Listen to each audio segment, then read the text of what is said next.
नमस्कार तुम्हा सर्वांना. मंडळींनो, मी तुमचं मनापासून अगदी माझ्या यूट्यूब चॅनलमध्ये स्वागत करते. तर आज मी तुम्हाला श्रीमंत होण्याआधी कोणते असे संकेत मिळणार आहेत आणि कोणत्या अशा गोष्टी घडणार आहेत ज्यामुळे आपले श्रीमंत होण्याचे योग आता जोरदार तयार झालेले आहेत. त्यामुळे व्हिडिओ शेवटपर्यंत बघा, कारण की आता तुमच्या आयुष्यात असं काही घडणार आहे ते की पुढचे सगळे रेकॉर्ड काही मोडून काढेल. आजपर्यंत तुमचं काम दुर्लक्षित झालं, तुमची कुवत कमी लेखली गेली, परंतु आता तुम्हाला सांगते मंडळींनो, आता सर्व काही चित्र जरूर पूर्णपणे बदलणार आहे. ज्या ठिकाणी आता तुम्ही आज उभे आहात ना, त्याच ठिकाणी उद्या लोक तुमच्याकडे आदराने बघतील. आणि आजचा व्हिडिओ हा फक्त अंदाज नाही, तर हे तुमच्या आयुष्यातील पूर्णपणे सांगणारं भविष्य आहे. कारण पुढचं तुम्हाला ऐकल्यावरती तुम्हालाच वाटेल की हे सगळं माझ्याबद्दलच आहे. आणि हा व्हिडिओ सुरू करण्यापूर्वी फक्त तुम्हा सर्व लोकांना एकच विनंती करेन की माझ्या यूट्यूब चॅनलला मनापासून सबस्क्राईब करा, कारण तुमचा हा पॉझिटिव्ह रिस्पॉन्स मला अशीच नवनवीन माहिती आपल्यापर्यंत पोहोचवण्यासाठी प्रोत्साहन देतो. त्यामुळे सबस्क्राईब नक्कीच करा. आजपर्यंत तुमच्यासोबत एक गोष्ट कायम चालू होती, ती म्हणजे संघर्षाची साखळी. तुम्ही भरपूर कष्ट केले, परंतु पाहिजे ती ओळख तुम्हाला मिळाली नाही. तुम्ही तर भरपूर काही सहन केलं, तरी लोकांनी तुमचं मूल्य कमी लेखलं. हा संदेश ऐकण्याआधी तुम्हाला एकच गोष्ट सांगते की हे साधं भविष्य नाही, हा नियतीचा थेट संदेश आहे. गेल्या काही दिवसांपासून तुम्हाला अस्वस्थ वाटत असेल, रात्री झोप लागत नसेल, मनात एक अनामिक भीती, प्रश्न आणि विचारांची गर्दी होत असेल, तर समजून घ्या, हीच ती वेळ आहे. आता सत्य उघड होणार आहे. आता आज मी अशा काही 10 संकेत तुमच्यासाठी उघडकीस आणणार आहेत की तुम्हाला सांगते, श्रीमंत होण्याआधी हे संकेत तुम्हाला मिळणार म्हणजे मिळणार. काहींच्या डोळ्यात तर हे सर्व काही ऐकून डोळ्यात पाणी येईल, काहींची झोपच उडेल.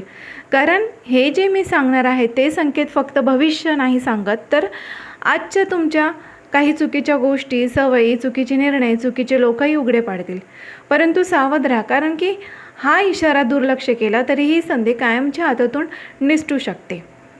तर पहिला संकेत जो असणार आहे मंडळींनो, तो की विश्वासघाताचा मुखवटा कोसळणार. होय, ज्या व्यक्तीवर तुम्ही डोळे झाकून आत्तापर्यंत विश्वास ठेवला, जिला तुम्ही आपलं मानलं, तीच व्यक्ती तुमच्या पाठीमागे वेगळाच खेळ खेळत होती. आणि हे सत्य हे लवकरच आता उघड होणार.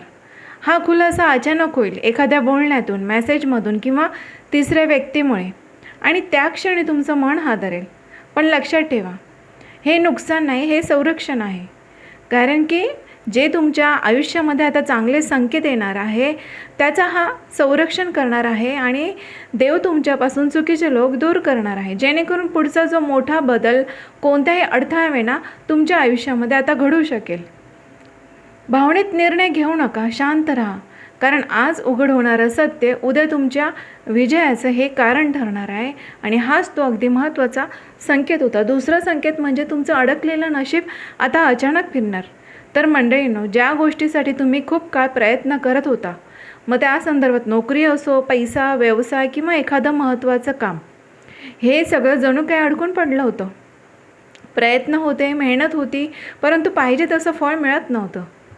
आता तुम्हाला सांगते मंडळींनो, ग्रहांची अशी चाल बदलते ना की अचानक एक बातमी, एक फोन कॉल किंवा एक छोटा निर्णय तुमचं संपूर्ण आयुष्याचं चित्र बदलू शकतो.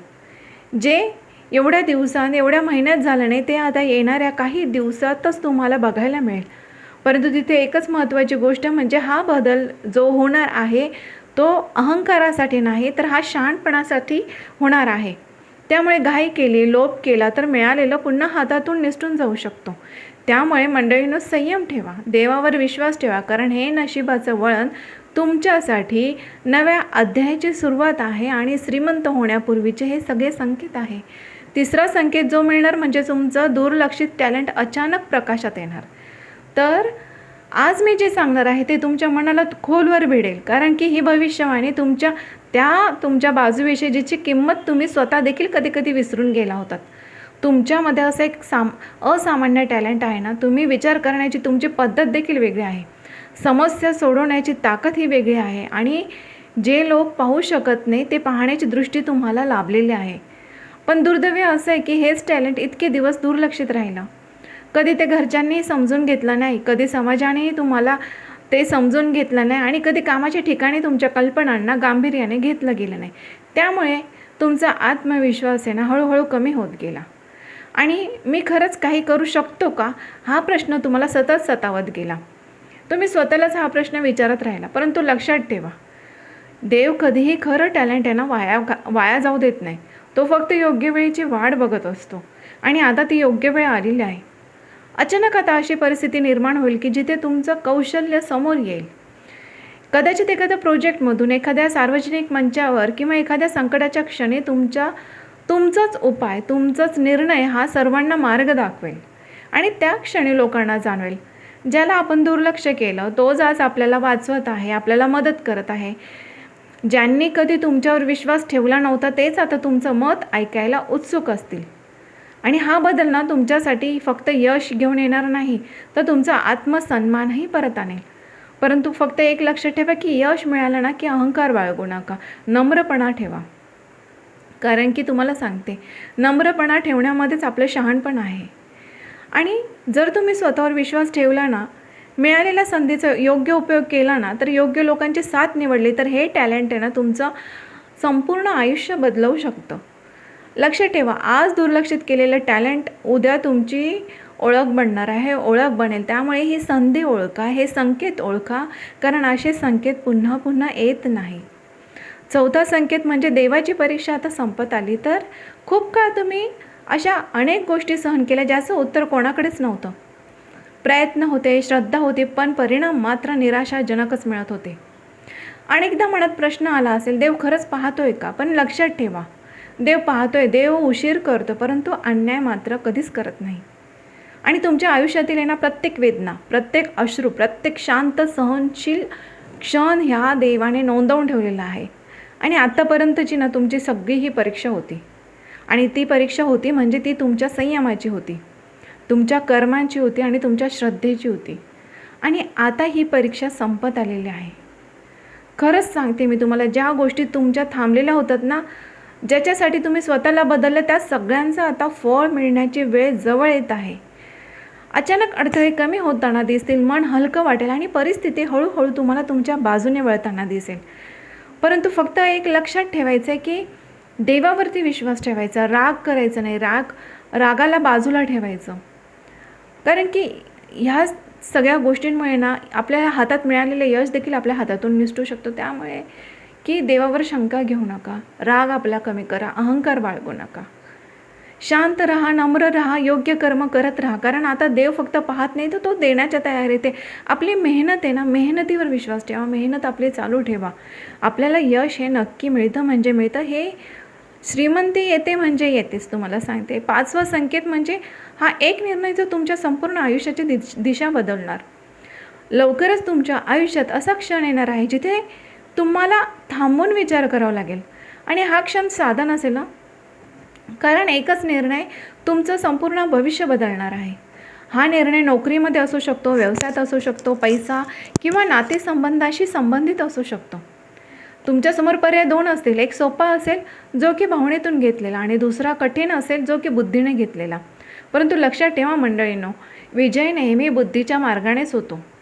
या टप्प्यावर जुन्या चुका तुम्हाला आठवतील, लोकांचा दबाव येईल, सगळे असंच करतात असं सांगितलं जाईल. परंतु जर तुम्ही इतरांचं ऐकलं आणि स्वतःच्या अंतरात्म्याचा आवाज दाबला ना, तर पुन्हा एकदा संघर्ष वाढू शकतो. आणि इथेच तुमची आता खरी परीक्षा असणार आहे की तुम्ही धैर्याने, शांतपणे आणि दीर्घकाल विचार करून आता निर्णय घ्याल. आणि हा निर्णय तुम्हाला संघर्षातून बाहेर काढून राजयोगाच्या दिशेने नेईल. आणि लक्षात ठेवा मंडळींनो, क्षणाचा मोह टाळला ना, आयुष्याचं चित्र आहे ना कायमचं बदलून जातं. सहावा संकेत म्हणजे जवळच्या व्यक्तीचा चेहरा खरा उघडकीस येणार.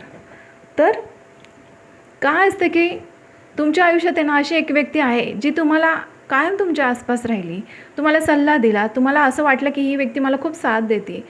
परंतु काय आहे ना, आपल्याला सांगता येत नाही समोरच्याच्या मनात कोणते हेतू असतात. आणि अशा व्यक्तींचा ना खराच चेहरा, तुमच्याकडे स्वभाव तुमच्या डोळ्यासमोर आता स्पष्टपणे उघडकीस होणार. आणि हा खुलासा अचानक होईल, एका छोट्या घटनेतून, एका वाक्यातून किंवा तिसऱ्या व्यक्तीच्या बोलण्यातून. त्या क्षणी तुम्हाला धक्का बसेल, तुमचं मन दुखावलं जाईल आणि तुम्हाला सांगते की हे सर्व काही लक्षात ठेवा, कारण सत्य आहे ना कधीच उशिरा उघडत नाही, ते वेळेवरती नक्कीच उघडतं. आणि मंडळी, तुमची मोठी कमजोरी काय आहे की तुम्ही प्रत्येकावरती विश्वास ठेवता आणि हाच विश्वास काही लोक तुमच्या विरुद्ध वापरतात. आता तुम्हाला सांगते की तुम्ही चुकीच्या लोकांपासून, लोकांच्या मार्गातून देव तुम्हाला आता दूर करत आहे. आणि या टप्प्यावरती तुम्हाला सांगते, वाद घालत बसू नका. स्पष्टीकरण देण्यामध्ये लोकांना ऊर्जा वाया घालवूच नका. शांतपणे अशा ज्या लोक आहे जे तुमची प्रगती थांबवत आहेत, तुमच्या प्रगतीमध्ये अडथळे निर्माण करतायत ना, अशा लोकांपासून अंतर ठेवायला शिका. अंतर ठेवा, कारण जे निघून जातात ना ते तुमचं डोक्यावरचं ओझं हलकं करतात, तुमच्या श्रीमंतीचे मार्ग मोकळे करतात. आणि हा खुलासा ना तुमचं नुकसान करण्यासाठी नाही, तर तुमच्या मोठ्या यशाचा मार्ग मोकळ्या करण्यासाठी होणार आहे. 7वा संकेत म्हणजे अचानक मिळणारी मोठी संधी. लवकरच तुमच्या आयुष्यात अशी एक संधी येणार आहे जी तुम्ही कधी अपेक्षितही केली नसेल. नोकरीत बदल, पदोन्नती, नवीन प्रोजेक्ट, व्यवसायाची ऑफर किंवा आर्थिक लाभाचा मार्ग अचानक तुमच्यासाठी उघडू शकतो. ही संधी इतकी आकर्षक असेल ना की नोकरीत बदल, पदोन्नती तुम्हाला लगेचच हो म्हणावं असं वाटेल. परंतु इथे फक्त सावधगिरी आवश्यक आहे, कारण की प्रत्येक चमकणारी गोष्ट सोनं नसते. काही ऑफर्स फक्त तुमची बुद्धी, संयम आणि निर्णय क्षमता तपासण्यासाठी येतात. तर मंडळीनं, तुमचा स्वभाव आहे मोठे विचार करण्याचा, परंतु यावेळी लहान तपशिलाकडे देखील दुर्लक्ष करू नका, कारण नुकसान होऊ शकतं. कागदपत्रे, अटी सगळं नीट तपासून पहा. घाई करू नका, लोभ करू नका. आणि हीच शेवटची संधी आहे असा विचार केला तर मिळालेलं पुन्हा हातातून निसटू शकतं. त्यामुळे शांत राहून, अनुभवाने, बुद्धी वापरून, मोठ्यांचा सल्ला घेऊन, अनुभव व्यक्तींचा सल्ला घेऊन निर्णय नक्कीच घ्या. आणि ही संधी ना तुमचं आयुष्य यशाकडे नेण्याच्या मार्गावरती राहील आणि आयुष्य स्थिरतेकडे तुमचं घेऊन जाईल. त्यामुळे देव संधी देतोय, परंतु शहाणपण पण तुमच्याकडे अपेक्षित असतं. शहाणपणाने निर्णय नक्की घेतला ना, यश तुमचंच आहे. 8वा संकेत म्हणजे प्रेमात धक्कादायक खुलासा होणार आणि सत्य तुमच्या समोर येणार. तर मंडळींनो, प्रेमाच्या बाबतीत तुम्ही नेहमी मनापासून दिलं, स्वतःला मागे ठेवलं, समोरच्याच्या आनंदासाठी तडजोड केली. पण आता प्रेमाचं खरं रूप तुमच्या समोर उघडकीस येणार. ज्या व्यक्तीशी तुमचं मन जोडलेलं आहे तेच खरंच तुमच्यासोबत भविष्य पाहते का, की फक्त सोयीसाठी थांबली, हे सत्य आता तुमच्या स्पष्टपणे समोर येणार. आणि हा खुलासा सुखदही असू शकतो किंवा वेदनादायकही. कारण की कसं असतं की जुनं नातं संपवण्याची शक्यता आहे. कारण तुम्हाला सांगते की हे जुनं नातं संपण्याची शक्यता काय आहे की जिथे आदर नाही, तिथे प्रेम टिकतच नाही. परंतु लक्षात ठेवा, जे तुटतं तेच नवं सुरुवातीचा दरवाजा उघडतं. नवीन काय आपल्या आयुष्यात येणार आहे त्यासाठी दार उघडलं जातं. काहींसाठी तर हा काळ नवीन प्रेम घेऊन येईल. असं प्रेम जे की तुम्हाला समजून घेईल, जिथे तुम्हाला स्वतःला सिद्ध करावं लागणार नाही. भावनेत निर्णय घेऊ नका, फक्त सत्य स्वीकारा, स्वतःची किंमत ओळखा. तुम्ही प्रेमासाठी बनलेले आहात मंडळींनो, तुम्ही प्रेमासाठी बनलेले, दुःखासाठी बिलकुल पण नाही. आणि 9वा संकेत म्हणजे की हरवलेला आत्मविश्वास परत येणार. तर हो, कधी काळी तुम्ही खूप मजबूत होतात, निर्णय तुमचे ठाम होते, स्वतःवर विश्वास होता. पण सततच्या अपयशांनी, लोकांच्या टोमण्यांनी आणि जवळच्यांच्या वागणुकीने तुमचा तो आत्मविश्वास हळूहळू ढासळत गेला. तुम्ही स्वतःलाच प्रश्न विचारू लागलात, मी खरंच योग्य आहे का, माझ्यात काही कमी आहे का. पण हे सत्य हे आहे की कमतरता तुमच्यात नव्हती, ती परिस्थितीमध्ये कमतरता होती. आणि अशी एक घटना घडणार की जी तुमचं डोकं पुन्हा उंच करेल. एखादं यश, एखादं कौतुक किंवा एखादी व्यक्ती तुम्हाला तुमची किंमत जाणवून देईल. आणि हा क्षण आहे ना तुमच्यासाठी खूप भावनिक असेल. ज्यांनी तुम्हाला दुर्लक्ष केलं, ज्यांनी कमी लेखलं, त्यांच्यासमोर तुमचा आत्मभान आता परत येईल. आणि सर्वात महत्त्वाचं, यावेळी तुम्हाला कोणालाही सिद्ध करण्याची गरज भासणार नाही. लक्षात ठेवा, आत्मविश्वास परत आला ना की आपलं नशीब देखील आपल्याच बाजूने वळायला सुरुवात करतं. आणि पुढचा 10वा संकेत म्हणजे की राजयोगाची चाहूल. तुम्हाला सांगते की हा काळ आता मंडळींनो साधा नाही आहे. ग्रहांची स्थिती, घटनांची मालिका आणि सतत मिळणारे संकेत एकच गोष्ट सांगत आहे, तुमच्यासाठी राजयोगाची चाहूल लागलेली आहे. खूप काळ तुम्ही संघर्ष केला, पण आता परिस्थिती हळूहळू तुमच्या बाजूने वळताना दिसेल. मान, प्रतिष्ठा, आर्थिक स्थैर्य, स्वतःची ओळख हे सर्व काही आता तुमच्या दारात उभे आहेत. लक्षात ठेवा, राजयोग प्रत्येकालाच मिळतो, परंतु प्रत्येकाला तो झेपत नाही. आणि हा काळ आता तुमची परीक्षा घेणार आहे. अहंकार वाढला, चुकीच्या लोकांवर विश्वास ठेवला ना तर आणि देवाला विसरला तर मिळालेली संधी हातातून जाऊ शकते. कारण जितकं वर जाताना माणूस तितकं जबाबदारी वाढते. आणि तुम्ही नम्र राहिलात, योग्य लोकांची संगत निवडली, मिळालेल्या यशाचा सदुपयोग केला ना तर हा राजयोग आहे ना तुमचं आयुष्य कायमचं बदलवू शकतो. तर मंडळींनो, देव देतो आणि तो पाहतही असतो. त्यामुळे ह्या संधी ओळखा, हे सगळे संकेत ओळखा. हे आपले संकेत आपल्याला श्रीमंतीकडे नेणारे संकेत आहे. कारण आता नशीब तुमच्याकडे पाहत आहे. आणि आजचे सांगितलेले हे जी पण मी माहिती सांगितली ते फक्त शब्द नव्हते, तर हे थेट नियतीची हाक होती. आणि ज्यांना समजून घ्यायचं आहे ना त्यांच्या मनात आज काहीतरी हललेलं असेल. लक्षात ठेवा, जे तुटलं ते तुमच्यापासून दूर व्हायचंच होतं. जे उघड झालं ते तुमचं संरक्षण होतं आणि जे येत आहे ना ते तुमच्या धैर्याचं फळ आहे. आता मागे वळून पाहू नका. जुने अपमान, जुने दुःख यांना मनात जागा देऊच नका. कारण पुढचा काळ हा तुमच्या निर्णयावर ठरणार आहे. त्यामुळे शांत राहा, नम्र राहा, देवावर विश्वास ठेवा आणि मेहनत करत राहा. तुमची वेळ सुरू झालेली आहे. आणि हा तो आजचा संदेश ना मनात साठवा आणि योग्य वेळी आठवण, योग्य वेळी योग्य पाऊल नक्कीच उचला. कारण नशीब आता तुमचा दरवाजा ठोठावत आहे. आणि मंडळींनो, आजची माहिती तुमच्या मनाला थोडी पण लागली असेल, तुमच्या मनाला पटली असेल ना, माझ्या या व्हिडिओला जबरदस्त लाईक जरूर करा. कारण की हा एक लाईक आणि तुम्ही केलेला सबस्क्राईब अशी सत्य माहिती आपल्यापर्यंत पोहोचवण्यासाठी मला नक्कीच प्रोत्साहन देतो. त्यामुळे मंडळींनो, लाईक करा, सबस्क्राईब करा आणि गरजू लोकांना हा आजचा व्हिडिओ नक्की शेअर करा. तर भेटूया अशाच नवनवीन माहितीसोबत पुढच्या व्हिडिओमध्ये. धन्यवाद.